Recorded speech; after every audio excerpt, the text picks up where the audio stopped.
नमस्कार, जन भावना टाइम्स में मैं आपका स्वागत करता हूं। मैं हूं आपके साथ पारिजात। ये है बड़े संकट की बात।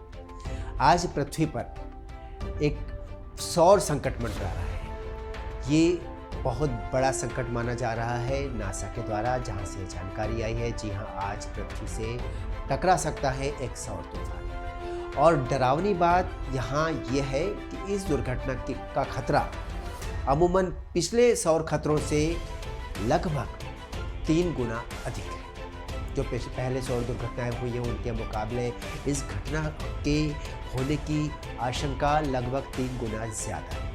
ये जानकारी नासा के वैज्ञानिकों ने दी है। इसके मुताबिक ये सौर तूफान 21,85,200 किलोमीटर प्रति घंटे की दर से पृथ्वी की तरफ बढ़ रहा है।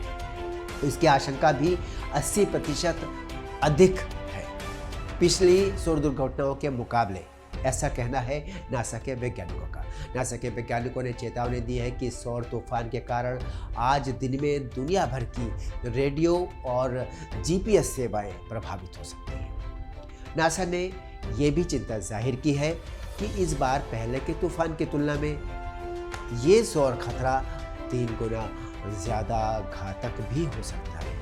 ऐसी जानकारी नासा से आई है कि हाल ही में सूर्य में एक विस्फोट हुआ था। इस विस्फोट के कारण अंतरिक्ष में इस तरह की हलचल मची थी, एक सौर तूफान पैदा हुआ था।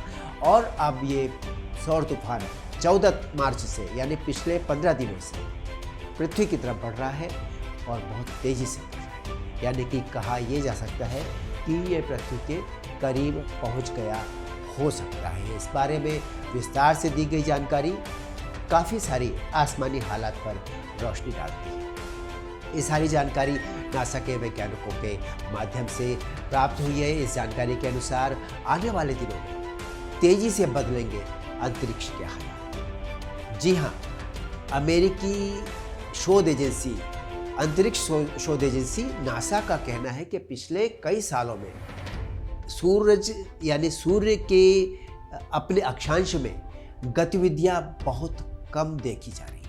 सूर्य की अपने अक्षांश में हलचलें बहुत कम हो गई हैं और ज़्यादातर ऐसा सोलर मिनिमम के कारण होता है। जब सोलर मिनिमम होता है उस दौरान ऐसा देखा जाता है, सूर्य की गतिविधियां कम हो जाती हैं। लेकिन अब हालत यह है कि तेज़ी से सूर्य अपने अक्षांश पर सोलर मैक्सिमम की दिशा में बढ़ रहा है। ये 2025 में सोलर मैक्सिमम सर्वाधिक होगा, ऐसा कहना है नासा का। जब पूछा गया कि सौर तूफान के पृथ्वी से टकराने से किस तरह का नुकसान होगा, वैज्ञानिकों का कहना है कि सौर तूफान के कारण, नासा के वैज्ञानिकों ने कहा कि सौर तूफान के कारण धरती का बाहरी वायुमंडल काफ़ी गर्म हो जाएगा और उसका सीधा असर उपग्रहों पर पड़ सकता है। किस तरह से होगा ये कि जब जीपीएस, जो उपग्रहों से चलने वाली जो गतिविधियां हैं उन पर असर होगा, जैसे जीपीएस नेविगेशन, मोबाइल फ़ोन का सिग्नल, सैटेलाइट टीवी, इनमें रुकावटें आ सकती हैं।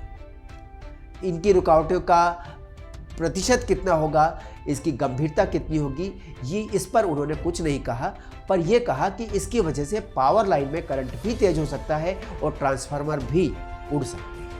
वैसे ऐसा अमूमन कम ही देखने में आता है, ये भी बताया नासा के वैज्ञानिकों ने। फिलहाल अभी इस घटना के ऊपर इतना ही। देखते रहिए जन भावना।